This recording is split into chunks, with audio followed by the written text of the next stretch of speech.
Well, it looks like the ads are over.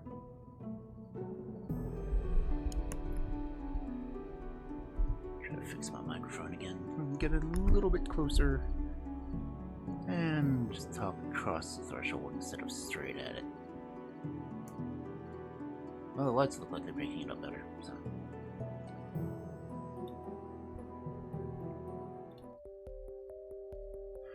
How's everyone doing this evening?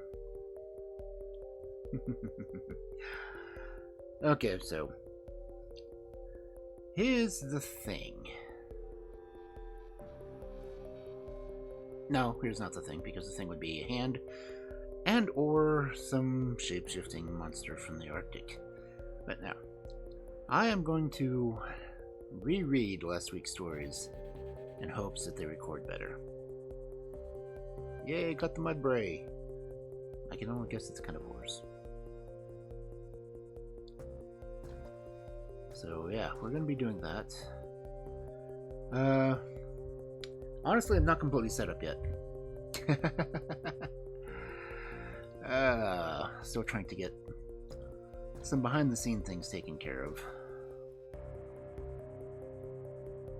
In fact, I'm gonna need Kel to post something real quick.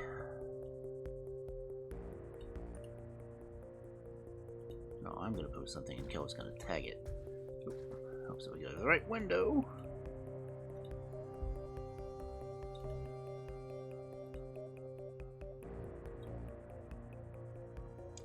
Kel, if you would so... I don't know why I'm saying it.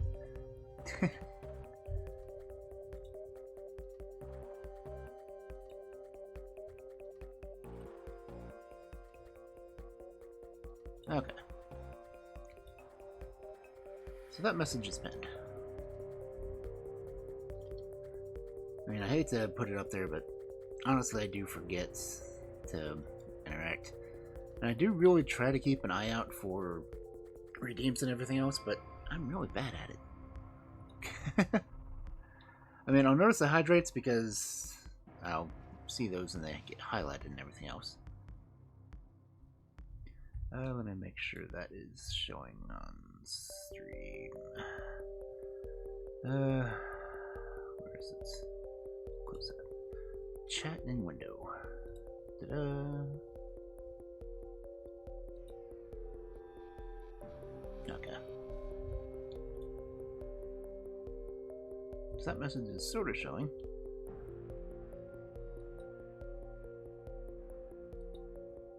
Need to hide from myself. Oh look, I was already talking about Subweek.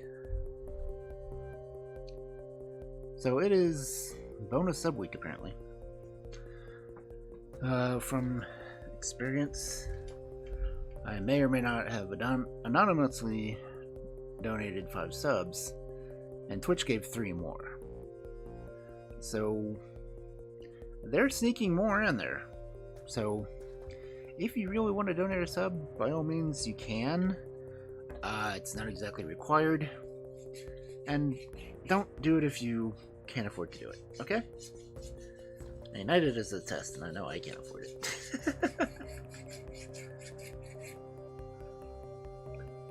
It really took the person who did the anonymous off guard, so that kind of made me happy.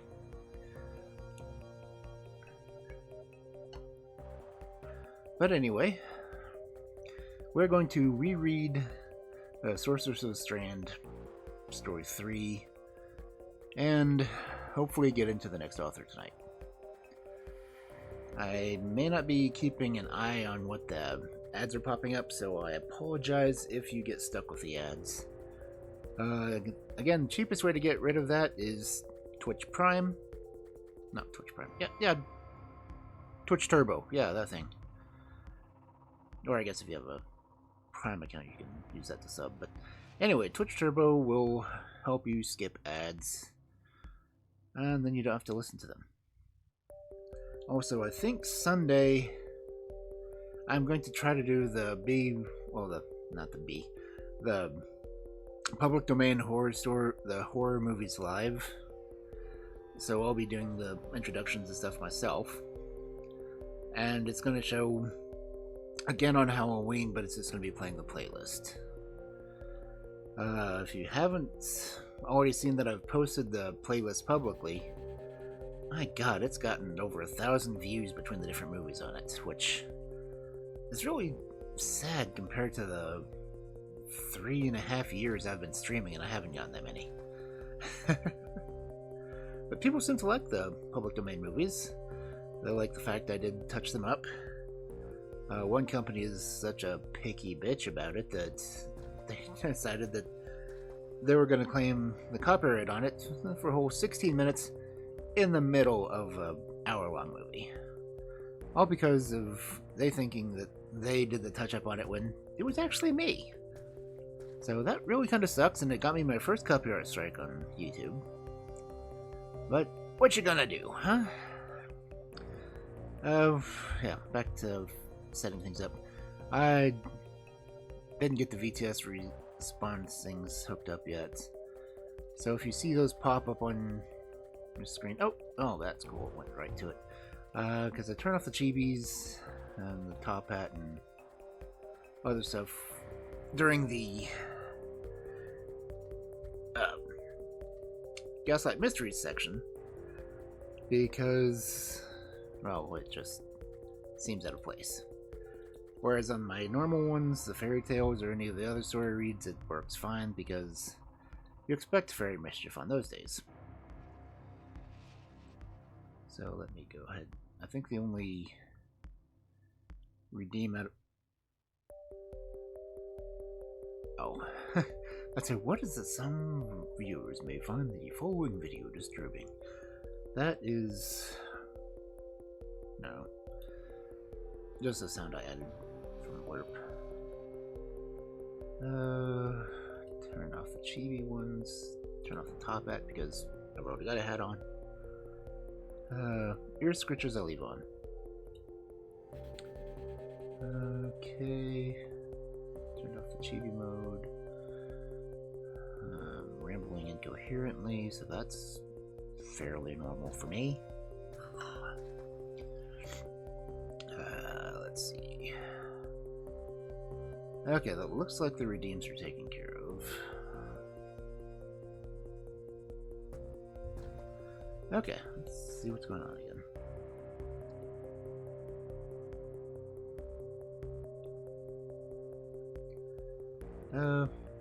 No, I need to edit that timer. Let's save that.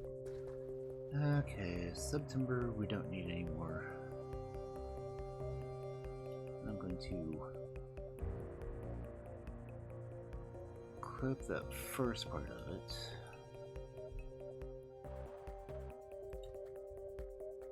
Save.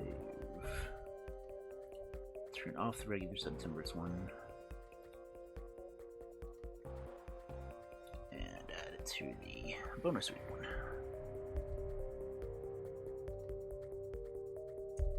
Okay.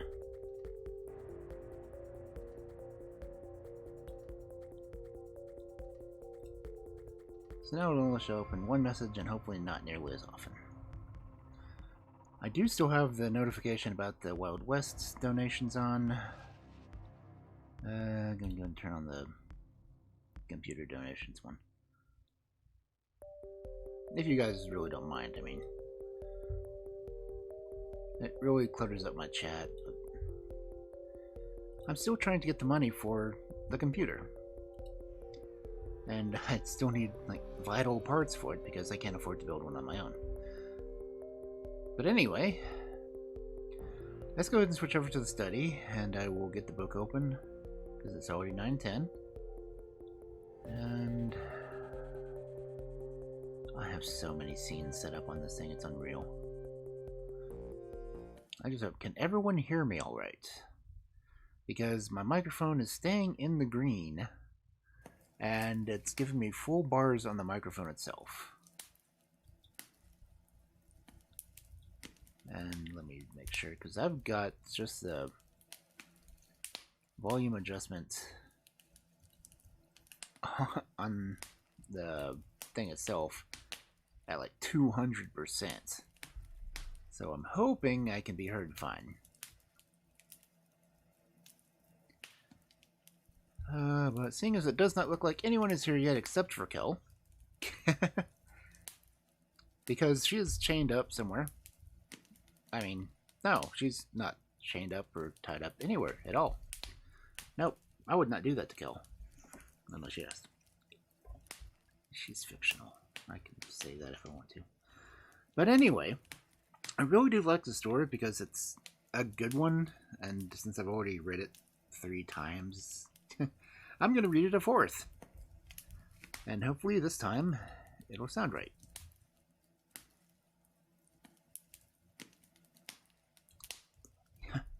Read the 4th, Luke. Read the 4th. It does take me about an hour for the story. So, if you're here, sit back, relax, get a drink or something, and I will get into the story. The Sorceress of the Strand. Story 3. The Face of the Abbot. If Madame Sarah had one prerogative more than another, it was that of taking people unawares. When least expected, she would spring a mine at your feet, engulf you in the most horrible danger, stab you in the dark, or injure you through your best friend. In short, this dangerous woman was likely to become the terror of London if steps were not soon taken to place her in such confinement that her genius could no longer assert itself. Months after my last adventure, once again my fears slumbered. Madame Sarah's was not the first name that I thought of when I woke in the morning, nor the last to visit my dreams at night. Absorbed in my own profession, I had little time to waste on her. After all, I had made up my mind she might have left London. She might have carried her machinations, her cruelties, and her genius elsewhere. That such was not the case, as the story quickly shows. The matter which brought Madame Sarah once again to the fore began in the following way. On the 17th of July, 19,000, I received a letter, and it ran as follows. 27 West Terrace, Charlton Road, Putney. Dear Mr. Druce, I am in considerable difficulty and am writing to beg for your advice. My father died a fortnight ago in his castle in Portugal, leaving me as his heiress. His brother-in-law, who lived there with him, arrived in London yesterday and came to see me, bringing me full details of my father's death. These are the last degree mysterious and terrifying. There are also a lot of business affairs to arrange. I know little about business and should greatly value your advice on the whole situation. Can you come here to see me tomorrow at 3 o'clock?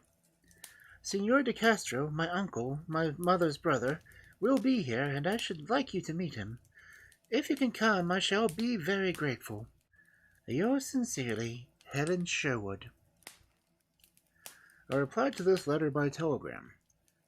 We'll be with you there at 3 tomorrow. Helen Sherwood was an old friend of mine. That is, I had known her since she was a child. She was now about 23 years of age and was engaged to a certain Godfrey Despard, one of the best fellows I had ever met. Despard was employed in a merchant's office in Shanghai, and chance of immediate marriage was small. Nevertheless, the young people were determined to be true to each other and to wait that turn in the tide which comes to most people who watch for it. Helen's life had been a sad one. Her mother, a Portuguese lady of good family, had died at her birth. Her father, Henry Sherwood, had gone to Lisbon in 1860 as one of the undersecretaries to the embassy, and never cared to return to England. After the death of his wife, he had lived as an eccentric recluse.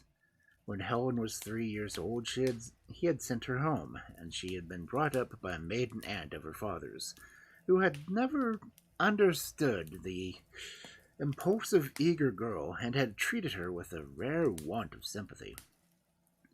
This woman had died when her young charge was 16 years of age. She had left no money behind, and as her father declined to devote 1 penny to his daughter's maintenance, Helen had to face the world before her education was finished. But her character was full of spirit and determination. She stayed on at school as a pupil teacher, and afterwards supported herself by her entertainments.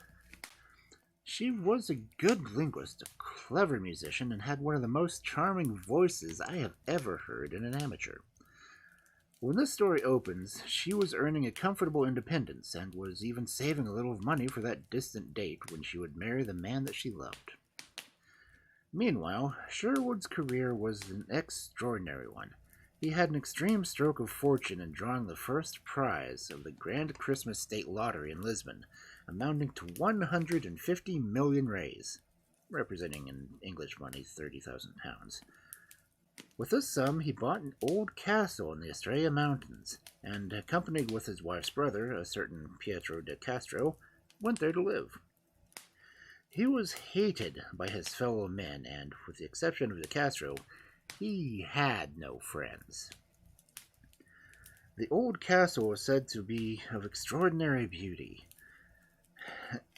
and was known as Castelo Mondego.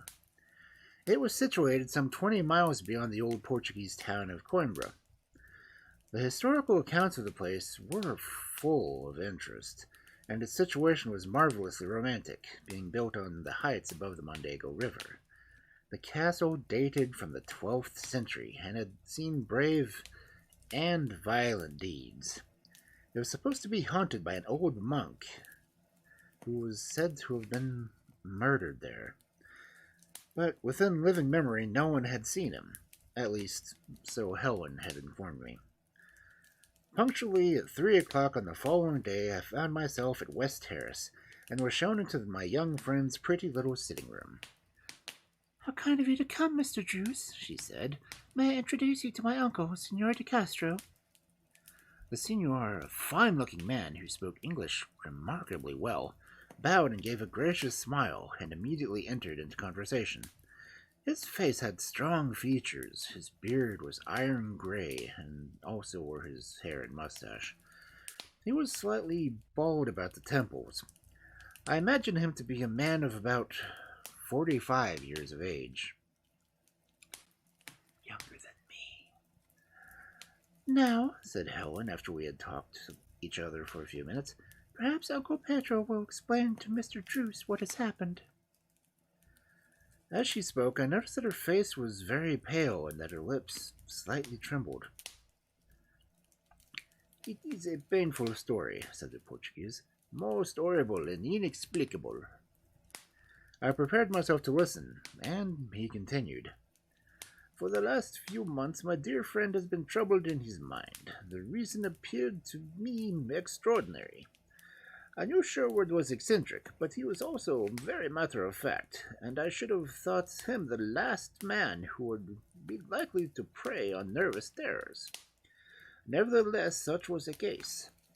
The old castle has a reputation of being haunted, and the apparition that is supposed to trouble Mondego is that of a ghastly white face that is now and then seen at night peering out through some of the windows or one of the embrasures of the battlements surrounding the castle. It is said to be the shade of an abbot who was foully murdered there by a Castilian nobleman who owned the castle 100 years ago. It was late in April of this year when my brother-in-law first declared that he saw the apparition. I shall never forget his terror. He came to me in my room, woke me, and pointed out to the embrasure where he had seen it. He described it as a black figure leaning out of a window, with appallingly horrible white face and wide-open eyes apparently staring at nothing. I argued with him and tried to appeal to his common sense, and did everything in my power to bring him to reason, but without avail. The terror grew worse and worse. He could think and talk of nothing else, and to make matters worse, he collected all the old literature he could find bearing on the legend. This he would read, and repeat the ghastly information to me at mealtimes. I began to fear his mind would become affected, and 3 weeks ago I had persuaded him to come away with me for a change to Lisbon. He agreed, but the very night before we were to leave, I was awakened in the small hours by hearing an awful cry, followed by another, and then the sound of my own name. I ran into the courtyard and looked up at the battlements. There I saw, to my horror, My brother-in-law rushing along the edge, screaming as though he is in extreme terror and evidently imagining that he was pursued by something. The next moment, he dashed headlong down 100 feet onto the flagstones by my side, dying instantaneously. And now comes the most horrible part. As I glanced up, I saw, and I swear it with as much certainty as I am speaking to you now, a black figure leaning out over the battlement, exactly at the spot from which he had fallen. A figure with a ghastly white face which stared straight down at me. The moon was full, and it gave the face a clearness that was unmistakable. It was large, round, and smooth, white with the whiteness I had never seen on a human face, with eyes widely open. A fixed stare. The face was rigid and tense, the mouth shut and drawn in at the corners. Fleeting as the glance was, for it vanished almost the next moment, I shall never forget it. It is indelibly imprinted on my memory. You see, speaking. For my long and constant contact with men and their affairs, I drew at once that what De Castro had just said instantly raised the whole matter out of the commonplace. True or untrue, real or false, serious issues were at stake. Who else was in the castle that night? I asked. No one, and his instant reply, not even old Gonzales, our one manservant. He had gone to visit his people in the mountains about 10 miles off. We were absolutely alone. You know Mr. Sherwood's affairs pretty well, I went on. On the supposition of trickery, could there be any motive that you know of for anyone to play such a ghastly trick? Absolutely none. You never saw the apparition before this occasion? Never. And what were your next steps? There was nothing to do except to carry poor Sherwood indoors. He was buried on the following day. I made every effort to have a sympathetic inquiry set on the foot, but the castle is in such a remote spot and the authorities are slow to move. The Portuguese doctor gave his sanction to the burial after a formal inquiry. Deceased was testified as having committed suicide or temporarily insane, but to investigate the apparition was absolutely denied. And now, I said, will you tell me what you can with regard to the deposition of the property? The will is a very remarkable one, replied De Castro. Senor Sousa, my brother-in-law's lawyer, holds it. Sherwood died a much richer man than I had any idea. This was owing to some very successful speculations.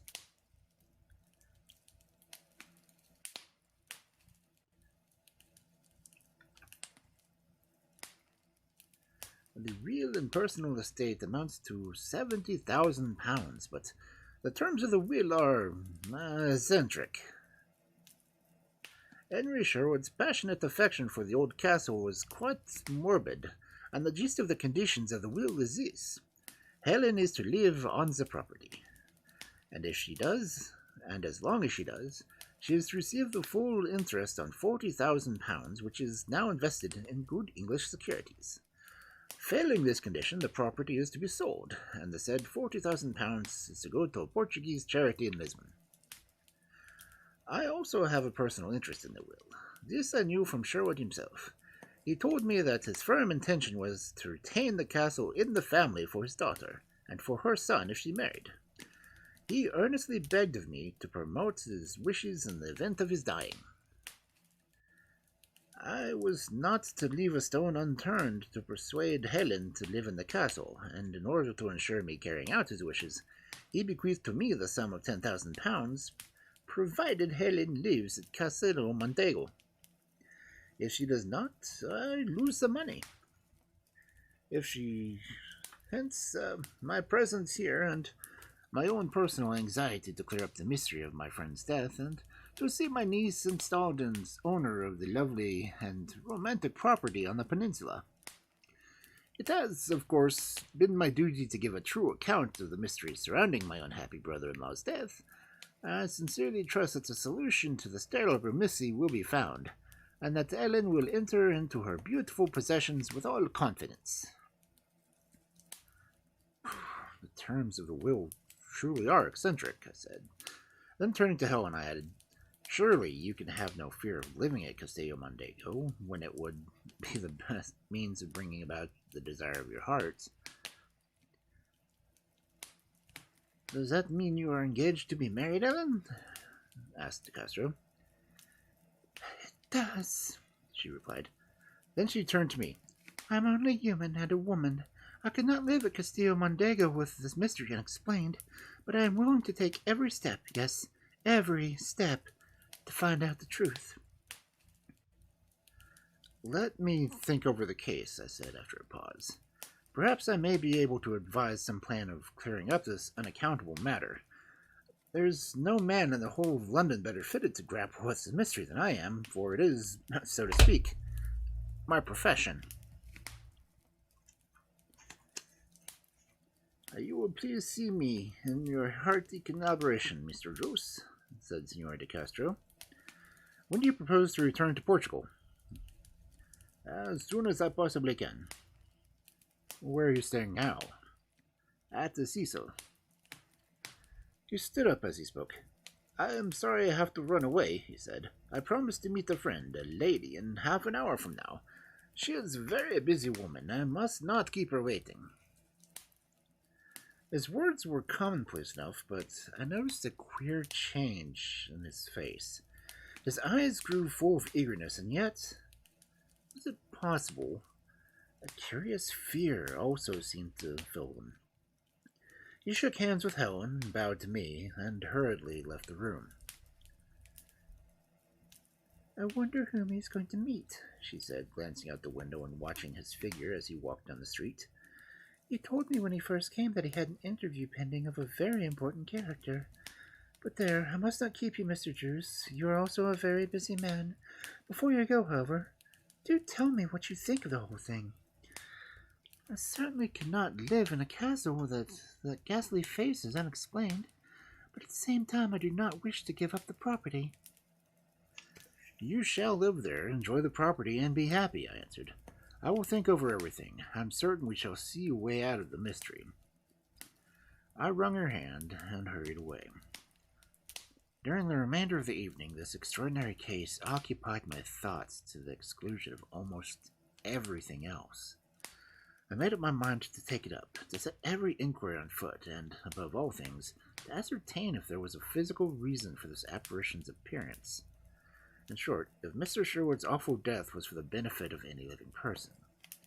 But I must confess that, I think as I would, I could not see the slightest daylight until I remembered the curious expression on De Castro's face when he spoke of an appointment with a lady. The man had undoubtedly his weak point. He had his own private personal fear. What was its nature? I made a note of the circumstance and determined to speak to Vandeleur about it when I had a chance. The next morning, one of our directors of the agency called. He and I had a long talk over business matters, and when he was leaving, he asked me when I wished to take my holiday. If you would like to go away for a fortnight or 3 weeks, now is your time, was his final remark. I answered without a moment's hesitation that I should like to wish to go to Portugal, and would take advantage of the leave of absence which he now offered. Now, it had never occurred to me to think of visiting Portugal until that moment, but so strongly did the idea now take possession of me that when I went at once to Cecil and had an interview with De Castro, I told him that I could not fulfill my promise to Miss Sherwood without being on the spot, and I should therefore accompany him when he returns to Lisbon. His face expressed genuine delight, and before we parted, he arranged to meet at Charing Cross on the following morning. Then I hastened to Putney to inform Helen Sherwood of my intention. To my surprise, I saw her busily placing different articles of her wardrobe into a large trunk which occupied this place of honor in the center of her sitting room. "What are you doing?" I cried. She colored. You must not scold me, she said. There's only one thing to do, and I have made up my mind this morning to do it. The day after tomorrow I'm going to Lisbon. I mean to investigate that mystery for myself. You are a good, brave girl, I cried. But listen, Helen, it is not necessary. I then told her that I had unexpectedly obtained a few weeks' holiday and that I intended to devote my time to her service. Better and better, she cried. I'll go with you. Nothing could be more planned or more advantageous for me. What idea put it into your head? I asked. It isn't my own, she said. I spent a dreadful night, and this morning, soon after 10 o'clock, I had an unexpected visitor. She is not a stranger to me, although I have never mentioned her name. She is known as Madame Sarah, and she... My dear Helen, I cried, don't you mean to tell me that you know that woman? She is one of the most unscrupulous in the whole of London. You must have nothing to do with her. Nothing whatsoever. Helen opened her eyes to their widest extent. You must judge Madame Sarah, she said.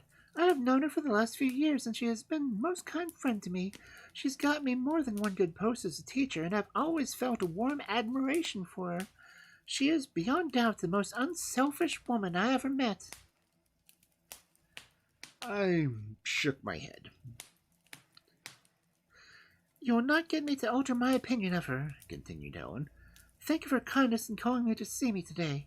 She drove here this morning just because she had happened to see my uncle Pietro de Castro yesterday. She has known him, too, for some time. They had a talk about me, and he told her about the strange will. She was immensely interested, and said that it was imperative for me to investigate the matter myself. She spoke in the most sensible way, and finally that she would not leave me until I had promised to go to Portugal, to visit the castle and in my own person to unearth the mystery. I promised her and felt that she was right, and I am keeping my word. When Helen had done speaking, I remained silent. I could scarcely describe the strange sensation which visited me. Was it possible that the fear which I had seen so strongly depicted in De Castro's face was caused by Madame Sarah? Was the mystery in the old Portuguese castle also connected with this terrible woman? If so, what dreadful revelations might not be before us? Helen was not the first innocent girl who believed in the madam, and was not the first whose life was threatened. Why don't you speak, Mr. Druce? She asked me at last. What are you thinking of? I would rather not say what I'm thinking, I answered, but I'm very glad of one thing, that it is I am going with you. You're my kindest best friend, she said. And now we'll tell you one thing more. Madam said that the fact that you're being one of the party put all danger out of the case as far as I am concerned, for she knew that you were the cleverest man she has ever met. I replied slowly. There is a cleverer man than I, and his name is Eric Vandeleur. Did she happen to speak of him? No. Who is he? I've never heard of him. I will tell you some day, I replied, but not now. I rose and bade her a hasty goodbye, and then went straight to Vandeleur's rooms. Whatever happened, I had made up my mind to consult him on the matter. He was out when I called, but I left a note, and he came round to my place in the course of the evening. In less than a quarter of an hour, I put him in possession of all the facts. He received my story in silence. "Well," I cried at last, "what do you think?" "There is but one conclusion, Druce," was his reply. "There is a motive in this mystery, method in this madness. Madam is mixed up in it. That being the case, anything supernatural is out of the question.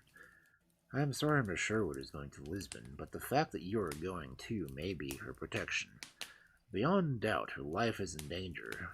You must do your best, and forewarned is forearmed. I should like to go with you, but I cannot. Perhaps I may do more good here watching the arch-fiend who is pulling the strings." De Castro took the information quietly that his niece was about to accompany us. "Women are strange creatures," he said. "Who would suppose that a delicate girl would subject herself to the nervous terror she must undergo in the castle? Well, let her come. It may be best. And my friend, the lady whom I spoke to you about, she recommended it. You mean Madame Sarah? I said. Yes, he replied with a start. Do you know her? Slightly, I replied in a guarded tone. Then I turned the conversation. Our journey took place without adventure, and when we got to Lisbon, we put up in the Durance Hotel. On the afternoon of the same day, we were out to interview Manuel Sousa, the lawyer who had charge of Mr. Sherwood's affairs. His office was in the Rue do Rio Janeiro. He was a short, bright-eyed little man, having every appearance of honesty and ability. He received us affably and looked with much interest at Helen Sherwood, whose calm, brave face and her English appearance impressed him favorably. So you have come all this way, Signora, he said, to investigate the mystery of your poor father's death? Be assured I will do everything in my power to help you, and now you would all like to see the documents and papers. Here they are at your service. He opened a tin box and lifted out a pile of papers. Helen went up to the pile and looked at the windows. I don't understand Portuguese, she said. You will examine them for me, won't you, Uncle Petro, and also you, Mr. Druce? I had sufficient knowledge of Portuguese to be able to read the will, and I quickly discovered that De Castro's account of it was quite correct. Is it your intention to go to Castillo Mondego? Asked the lawyer when our interview was coming to an end. I can answer for myself that I intend to go, I replied. It would give me great pleasure to take Mr. Druce to that romantic spot, said De Castro. And I go with you, cried Helen. Dear, dear young ladies, said the lawyer, a flicker of concern crossing his bright eyes. Is that necessary? You will find the castle very lonely and not prepared for the reception of a lady. Even so, I have come a long way to visit it, replied Helen. I go with my friend Mr. Druce and with my uncle, and so far as I am concerned, the sooner we get there, the better. The lawyer held up his hands. I wouldn't sleep in that place, he exclaimed, for 20 contros of Greece. Hey, Matsu.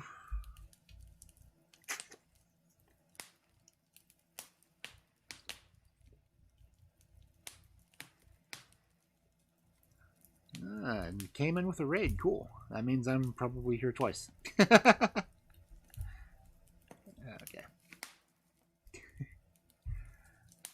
Oh, it's fun when I raid myself.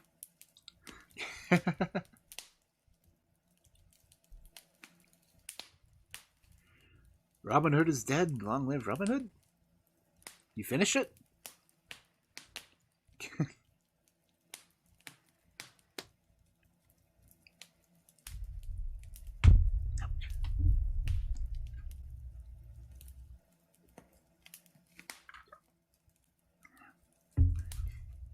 So what's next on the agenda?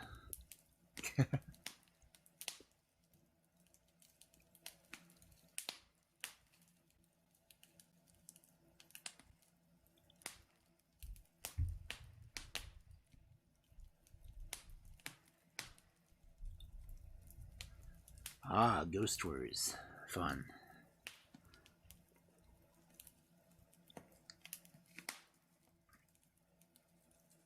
Say any particular ones or just good old collection of ghost stories?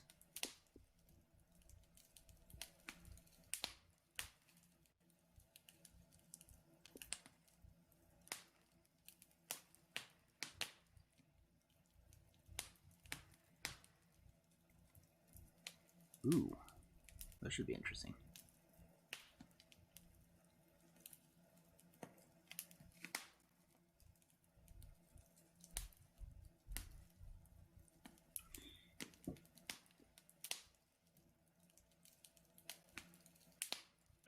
I don't think I've read any Ethan Wharton for a while. I know I've got at least one or two books with her stories in it, though.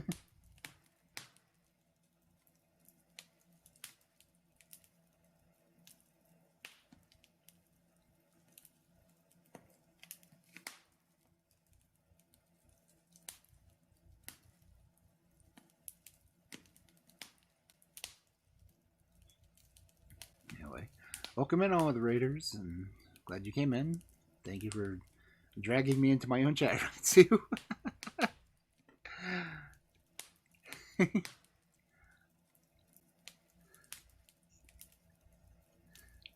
Oddly enough, this first one is sort of a ghost story. I tried reading it last week, but my audio was all over the place because my computer was acting up, so I'm rereading it.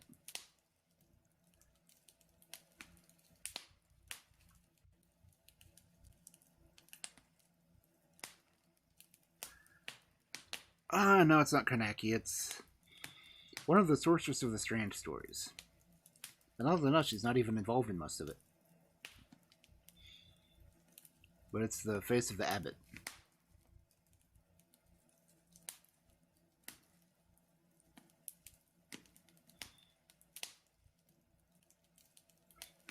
And our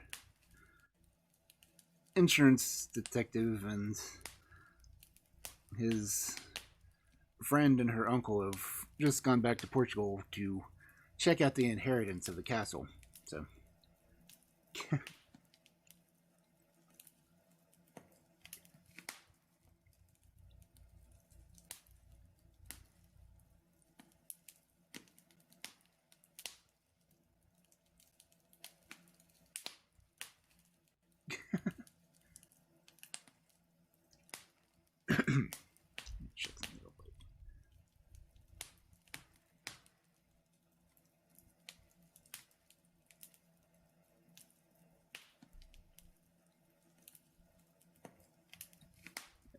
fix that one. Okay.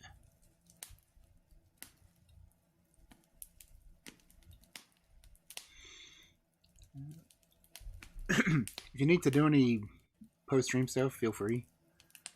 I'll be here.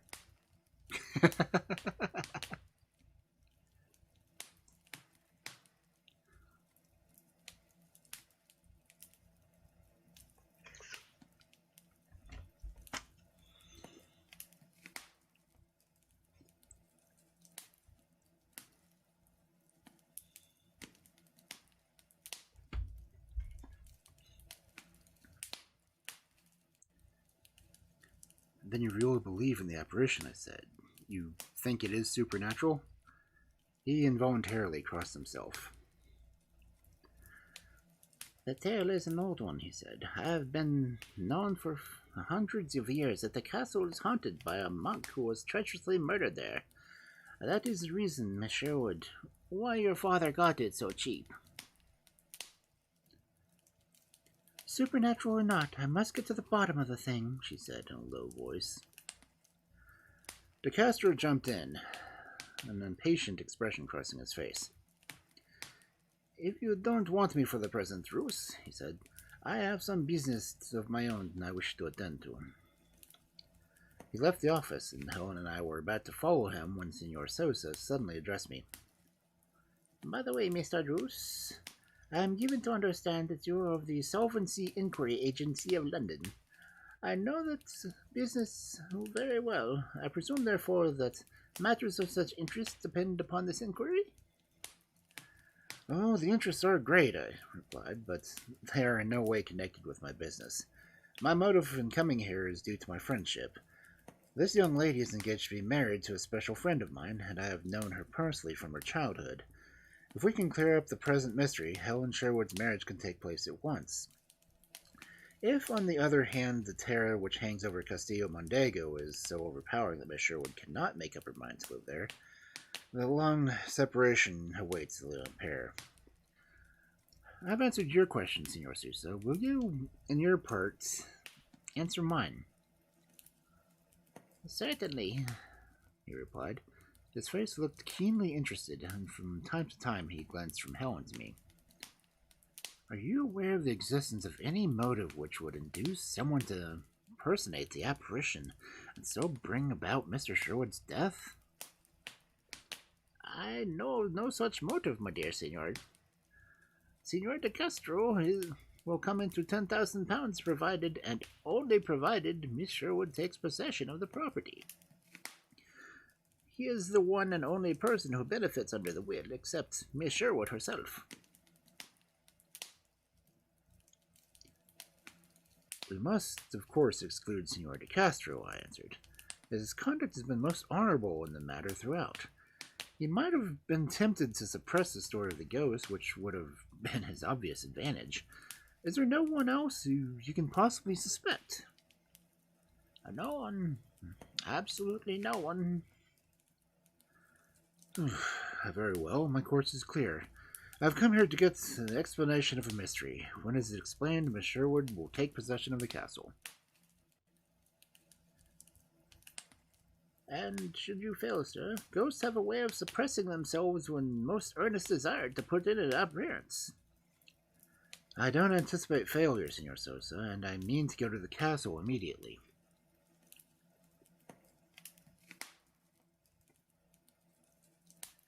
We are a superstitious race, he replied, and I would not go there for any money you'd like to offer me. I'm an Englishman, and this lady is English on her father's side. We do not easily abandon a problem when we set to work to solve it.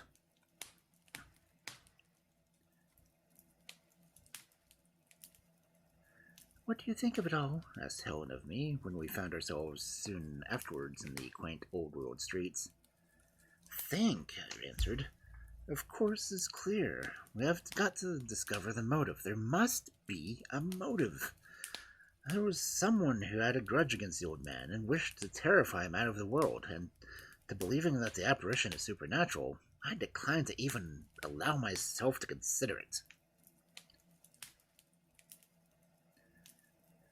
Heaven grant that you may be right, she answered, but I must say a strange and most unaccountable terror oppresses me whenever I conjure up that ghastly face. And yet you have the courage to go to the castle. It is a case of duty, not courage, Mr. Druce. For the rest of the day, I thought over the whole problem, looking at it from every point of view, trying to gaze at it with fresh eyes, endeavoring to discover the undiscoverable, the motive. There must be a motive. We should find at the castle. We must go there to the castle on the morrow, but no, and due to haste was unnecessary. It might be well for me, helped as I should be by my own agency, which a branch of it was found in Lisbon, to discover amongst the late Mr. Sherwood's acquaintances, friends, or relatives the motive that I wanted. My agents set to work for me, but though they did their utmost, no discovery of the least value was found. At the end of the week, I told De Castro and Helen that I was ready to start. We will go early tomorrow morning, I said. You must make your preparations, Helen. It will take us a day to reach Castillo Mondego. I hope that our work may be completed there, and that we may be back again in Lisbon within the week.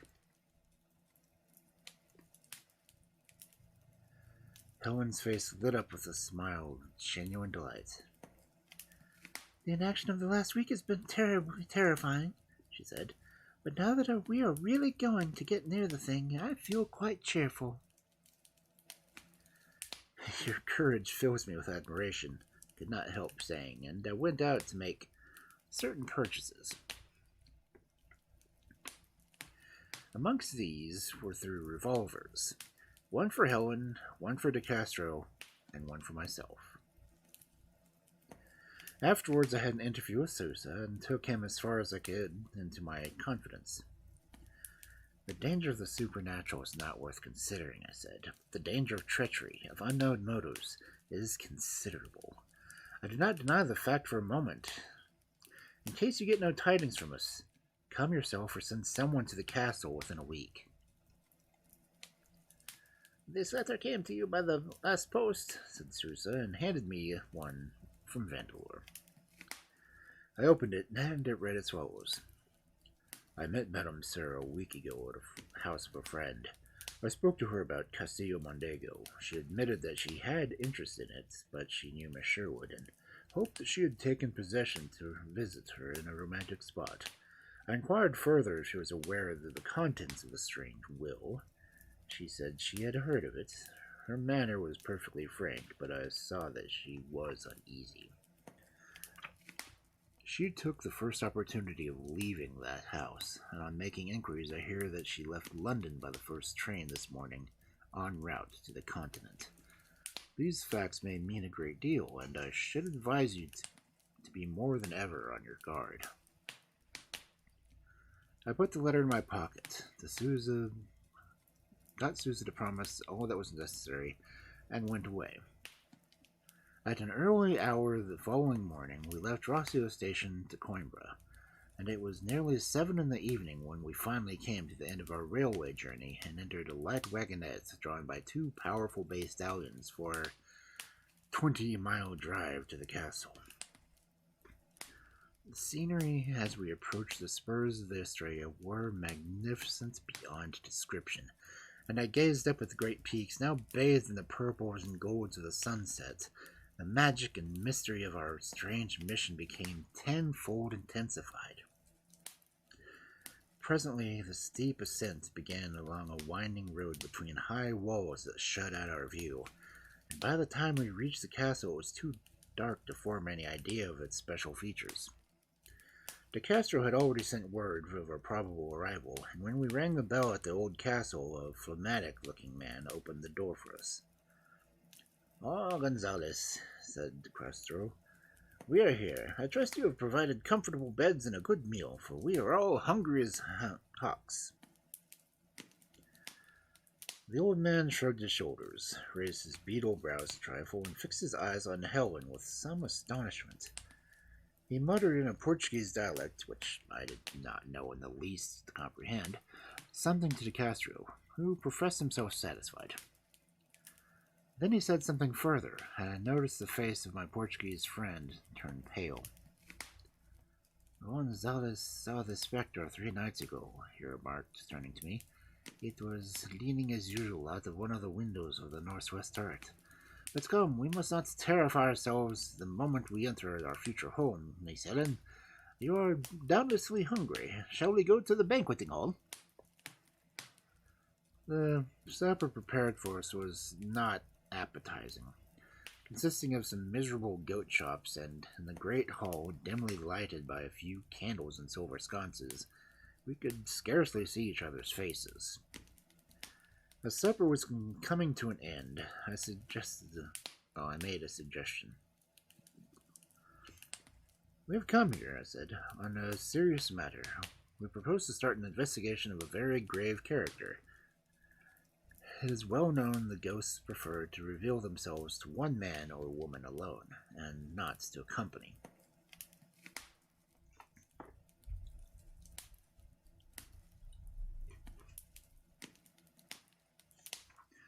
I propose, therefore, that we should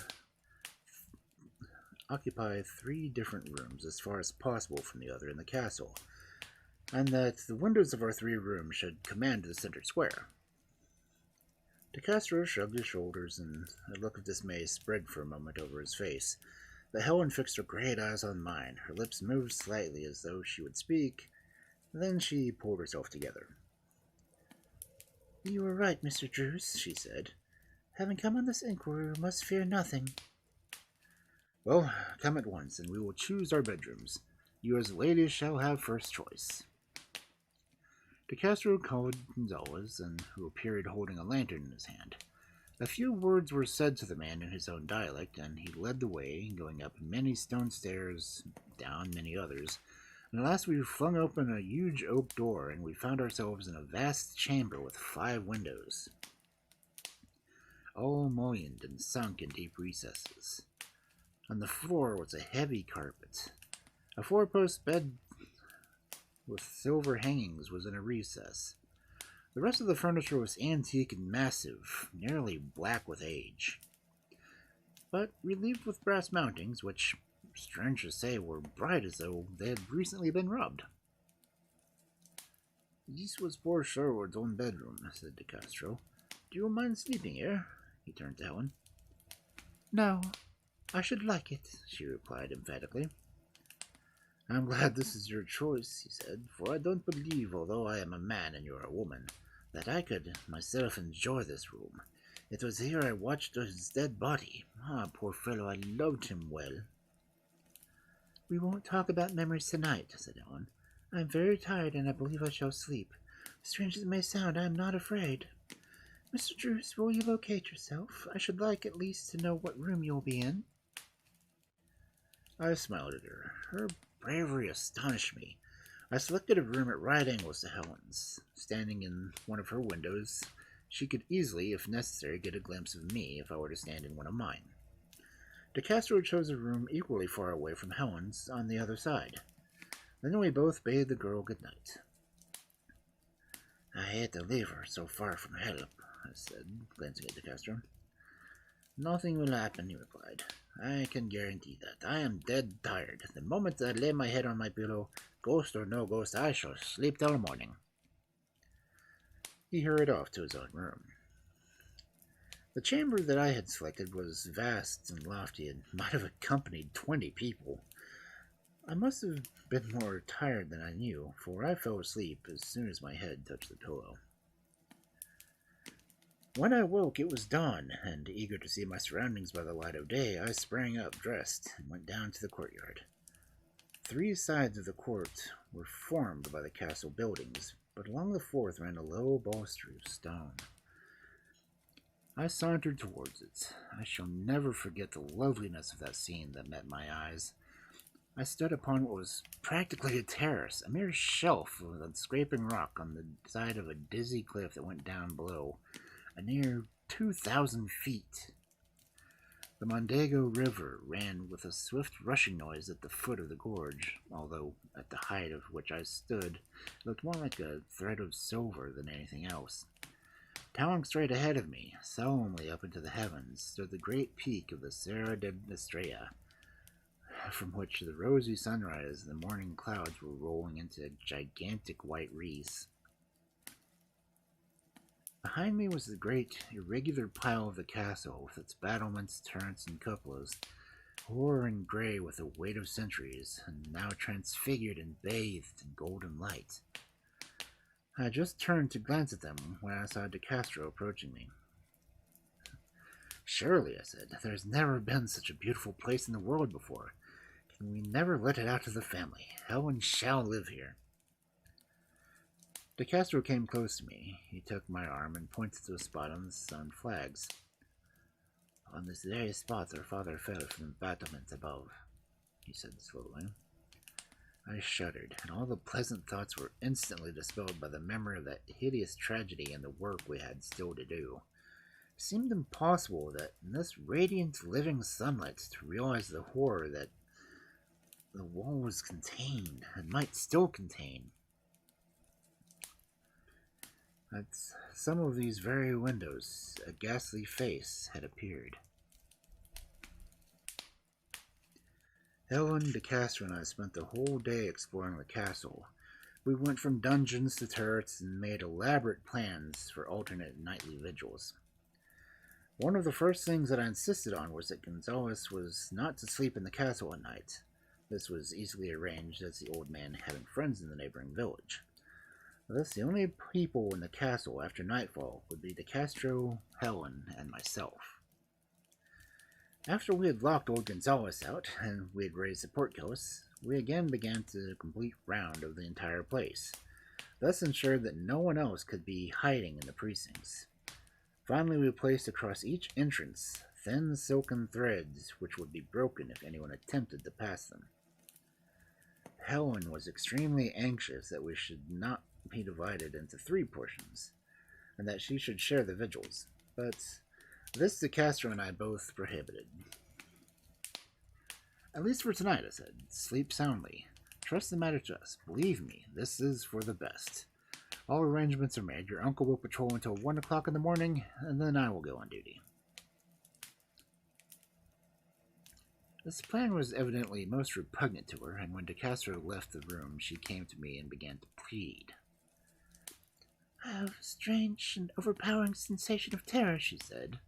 Fight as I will, I cannot get rid of it. I would much rather be up than in the terrible room. I slept last night because I was too weary to do anything else, but I am wakeful tonight. I shall not close my eyes. Let me share your watch at least. Let us pace the courtyard side by side. No, I answered. That would not do. If 2 of us together, the ghost or whatever human being poses as a ghost, will not dare to put in an appearance. We must abide by our terrible mission, Helen. We must each watch alone. You will go to bed now, like a good girl, and tomorrow night, if we have not discovered anything, you will be allowed to take your share of the night watch. Very well, she answered. She sighed impatiently, and after a moment she said, I have a premonition that something will happen tonight. As a rule, my premonitions come right. I made no answer, but I could not help giving her a startled glance. It is one thing to be devoid of ghostly terrors when living in practical London, surrounded by the world and the ways of men. But it is another thing to be proof against strange terror which visits all human beings more or less when they are alone, when it is night, and when the heart beats low. Then we are apt to have distorted visions, our mental equilibrium is upset, and we fear we do not know what. Helen and I knew that there was something to fear, and as our eyes met, we dared not speak of what the utmost in our thoughts. I could not find De Castro, and presumed that he had taken up his watch without further ado. I therefore retired to my own room and prepared to sleep. But the wakefulness which had seized Helen was also mine, for when the Portuguese entered my bedroom at 1 o'clock, I was still wide awake. "You have seen nothing?" I said to him. "Nothing," he said cheerfully. "The moon is bright, the night is glorious. It is my opinion the apparition will not appear." "I will take the precaution to put this in my pocket," I said, and I took up my revolver, which was loaded. As I stepped into the courtyard, I found the most brilliant moonlight had lit up the northwest wall and the turrets, but the sharp black shadow of the south wall lay diagonally across the yard. Absolute stillness reigned, broken only by the croaking of thousands of frogs in the valley below. I sat down on a stone bench by the balustrade and tried to analyze my feelings. For a time, the cheerfulness which I had seen so marked in De Castro's face seemed to have communicated itself to me. My late fears vanished, and I was not even nervous. I found it difficult to concentrate on things of the object which had brought me so far from London. My mind wandered back to London and to my work there, but by degrees, as the night chill stole over me, and the stillness of the night began to embrace me, I found myself glancing ever and again at those countless windows and deep embrasures, while a queer, overpowering tension began to be felt, and against my own will, a terror, strange and humiliating, overpowered me. I knew that I was stronger than I, and fight against it as I would, I could not overcome it. The instinctive dread of the unknown that is the bottom of the bravest man's courage was over me. Each moment it increased. I felt that if the hideous face which would appear at one of the windows, I would not be answerable for my self-control. Suddenly I sat motionless, my eyes riveted on the windows of the old castle. I felt, or fancied I felt, that I was not alone. It seemed to me that a shadow moved down the courtyard, and close to me. I looked again, and it was coming towards me. It was with difficulty that I could suppress a scream which almost rose to my lips. The next instant I was glad I had not lost my self-control, when the slim, cold hand of Helen Sherwood touched mine. "Come," she said softly. She took my hand, and without a word, she led me across the courtyard. "Look up." I did look up, and then my heart seemed to stop, and every muscle in my body grew rigid as though from extreme cold. At one of the first-floor windows in the northwest tower, there in the moonlight leaned the apparition itself. A black, solemn figure with arms crossed on the sill, a large, round face with waxy whiteness, features immobile and fixed in a hideous, unwinking stare right across the courtyard. My heart gave a stab of terror, and I remained absolutely rigid. I forgot the girl by my side and the wild beating of my pulse. It seemed to me that it must beat itself to death. "Call my uncle," replied Helen. And when I heard her voice, I knew that the girl was more self-possessed than I was. "Call him," she said again. loudly at once. I shouted his name. De Castro! De Castro! It is here! The figure vanished at my voice. Go, said Helen. Go, I will wait for you here. Forward at once. I rushed up the stairs towards the room where De Castro slept. I burst open his door. The room was empty. The next instant I heard his voice. I am here, he said. Come at once, quick. At a moment I was by his side. This is the very room where it stood, I said. I ran to the window and looked down. De Castro followed me.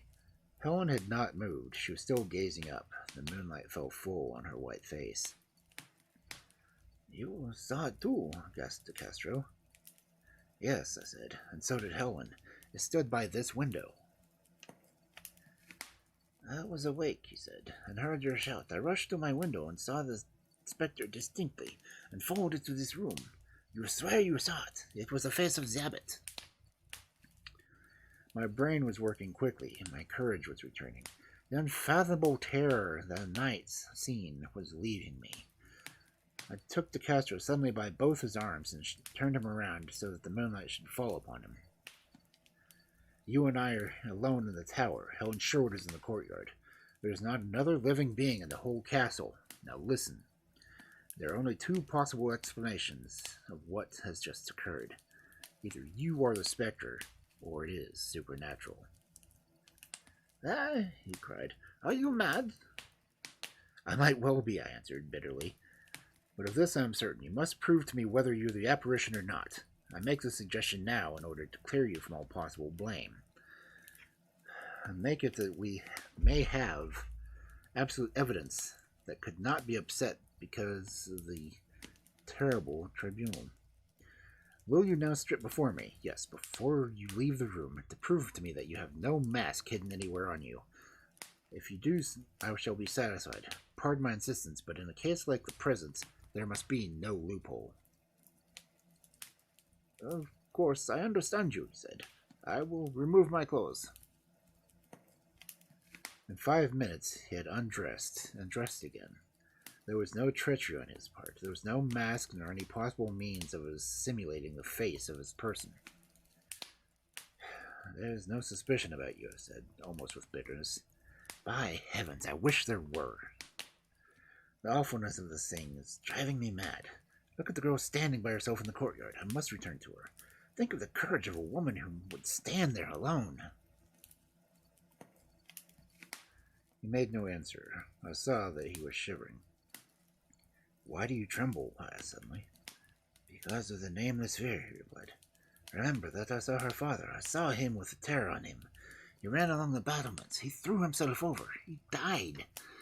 He was dashed to pieces on the very spot where she is standing. Get her to come in, Druce. I will go and speak to her, I said. I went back to the courtyard and rejoined Helen, and in a few words told her what had occurred. You must come with me now, I said. You will catch your death of cold standing here. She smiled, a slow, enigmatic sort of smile. I have not given up the solution yet, she said, nor do I mean to. As she spoke, she took her revolver from her belt, and I saw that she was strangely excited. Her manner showed intense excitement, but no fear. I suspect foul play, she said. As I stood here and watched you and Uncle Petru talking to each other by that window, I felt convinced. I am now more than ever convinced. She broke off suddenly. Look, oh heaven, look, what is that? She had scarcely uttered the words before the same face appeared in another window to the right. Helen gave a sharp cry, and the next instant she covered the awful face with a revolver and fired. A shrill scream rang out in the night. It is human after all, said Helen. I thought it was. Come. She rushed up the winding stairs, and I followed. The door of the room where we had seen the spectre was open. We both dashed in. Beneath the window lay a dark, huddled heap, and the moonlight shining on it. And staring up with the same wide-open eyes was the face of the abbot. Just for a moment, neither Helen nor I dared to approach it, but after a time we cautiously drew near the dark mass. The figure never moved. I ran forward and stretched out my hand. Closer and closer I bent until my hand touched the face. It was human flesh, and it was still warm.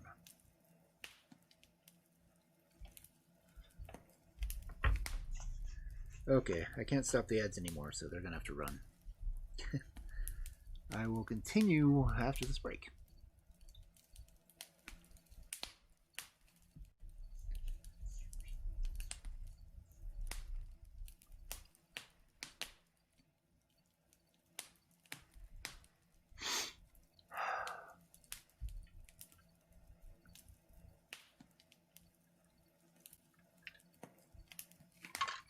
I had said this was a long story. It is a bit of a ghost story, so... Oh, it was a ghost story, now it's going to be a death story.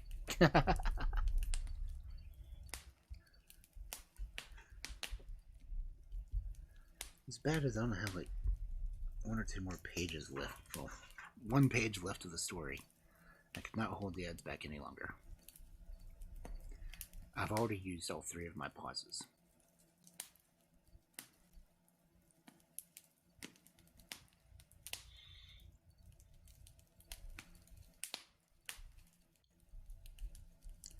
So if you can still hear me, I hope you've been enjoying the story.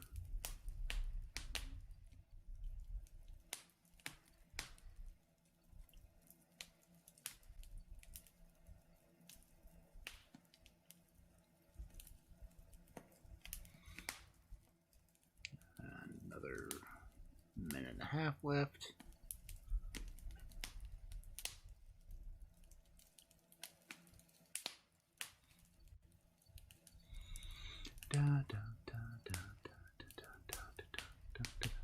Oh, take this moment to stretch and hydrate. And I don't think anyone has redeemed first. Or second. Or third.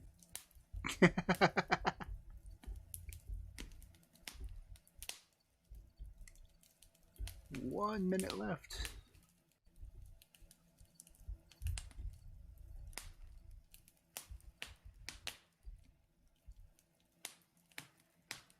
Fast food appointee? What's that? I didn't see fast food appointee. They listed as spam. Saw the other one.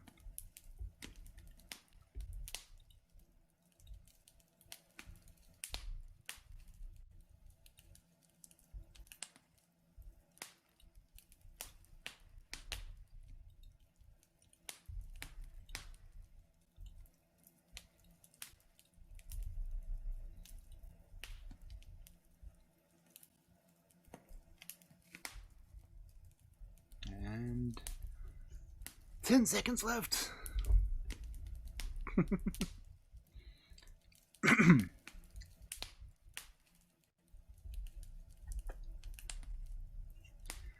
Welcome back.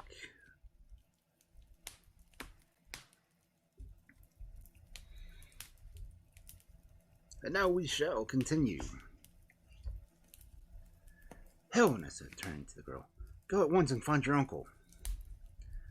But I had scarcely uttered the words before Helen burst into a low, choking laugh. The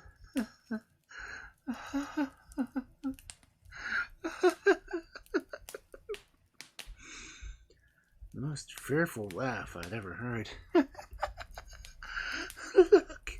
Look, she said. Before our eyes, the face tilted, foreshortened, then vanished. We were both gazing into the countenance of the man whom we knew as Pedro del Castro. His face was bathed in blood and convulsed with pain. I lit a lantern, and once more I approached, lying on the ground by his side, something hairy which for an instant I did not recognize. Then the next moment I saw what it was, and it explained everything. It was a wig. I bent nearer still, and the whole horrible description became as plain as daylight. For painted on the back of the man's perfectly bald head, giving the startling illusion of depth and relief, and all the hideous expression that had terrified one man at least out of the world, was the face of the abbot. The wig had completely covered it, and so skillfully was it made that the keenest observer would have never suspected it was one, itself being slightly bald in order to add to the deception. There, in that dim, bare room, in broken sentences and the voice that failed as his life passed, De Castro faltered out the story of his sin. "Yes," he said, "I have tried to deceive you, and Gonzalez aided me. I was mad to risk one more appearance. Bend nearer, both of you. I am dying. Listen. Upon this estate, not a league across the valley, I found 6 months ago alluvial gold in great quantities at the bed of the gully. In the Biblioteca Publica in Lisbon, I had years before got accounts of mines worked by the Phoenicians, and was firmly persuaded that some of the gold still remained. I found it, and to get the full benefit of it, I devised the ghastly scheme which you have just discovered. I knew that the castle was supposed to be haunted by the face of an old monk. Sherwood, with all his peculiarities, was superstitious. Very gradually I worked upon his fears, and then, when I thought the time was ripe for my experiment, personated the apparition. It was I who flung him from the battlements with my own hand. I knew that the terms of the will would divert all suspicion from me, and had not your shot, Ellen, been so true, you would never have come to live here.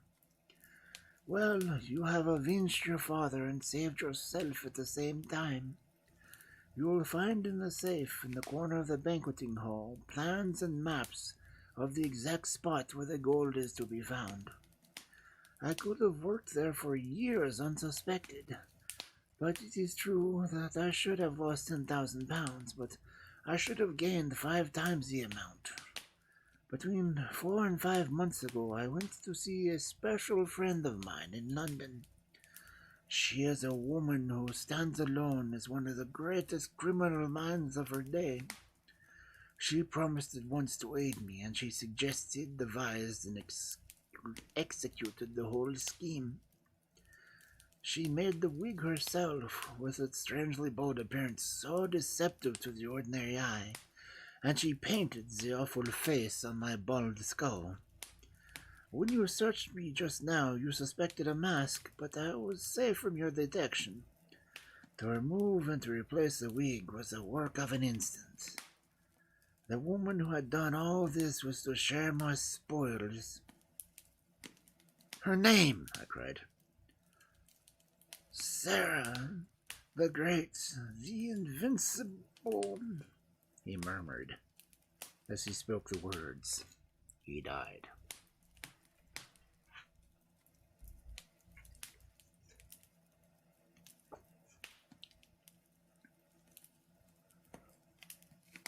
Madame Sarah seems to be more direct in her dealings than Moriarty was.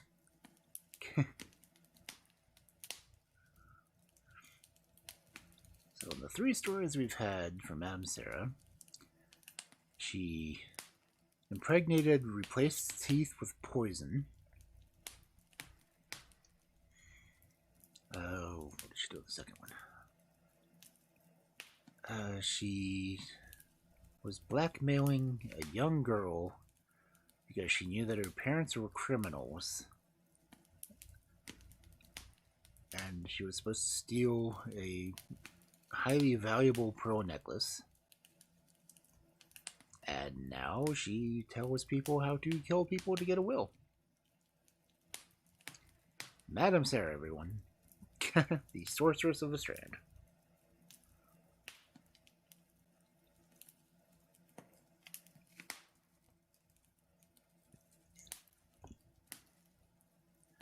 It is 10:22 by the clock on my computer.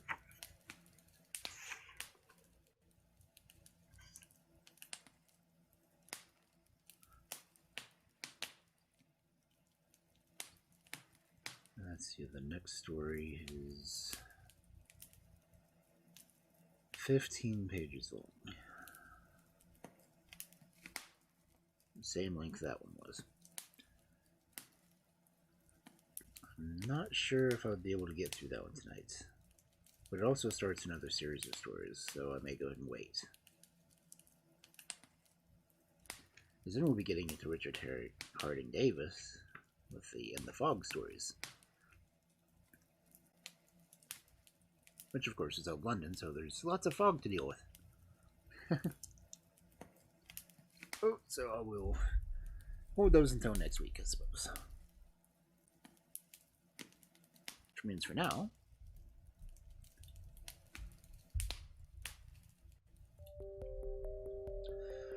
thank you everyone for coming in for some Thursday Night Mysteries. I've been calling them Gaslight Mysteries, but we're kind of getting into the electric age. But let's see who might be on to raid. Let's see, I see Falcor on. First on the list, of course.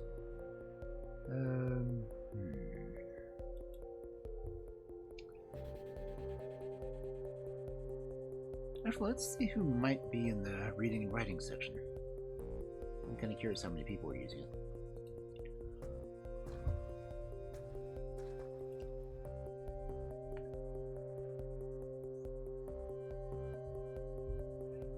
Let's see, one person writing, another person writing.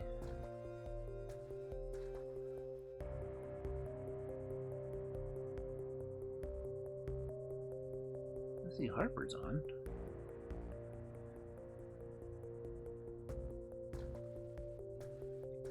There are actually, let's see, how many people are streaming under this right now? 1, 2, 3, 4, 5, 6, 7, 8, 9.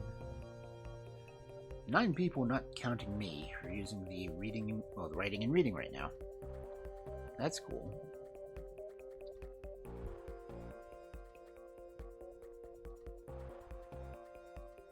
But I'm thinking about some Don Quixote. So that would be Harp.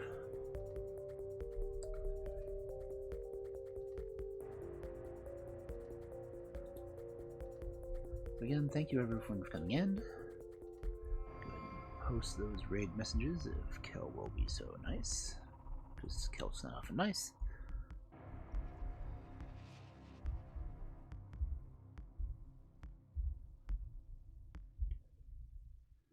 And we will raid Harp Griffin. Hopefully I'm spelling it right.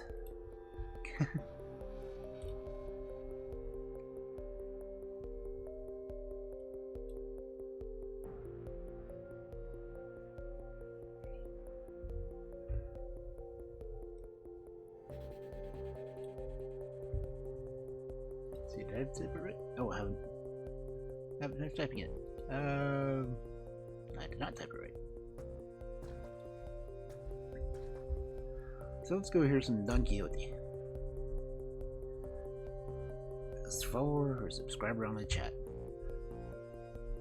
Okay, well, that happens.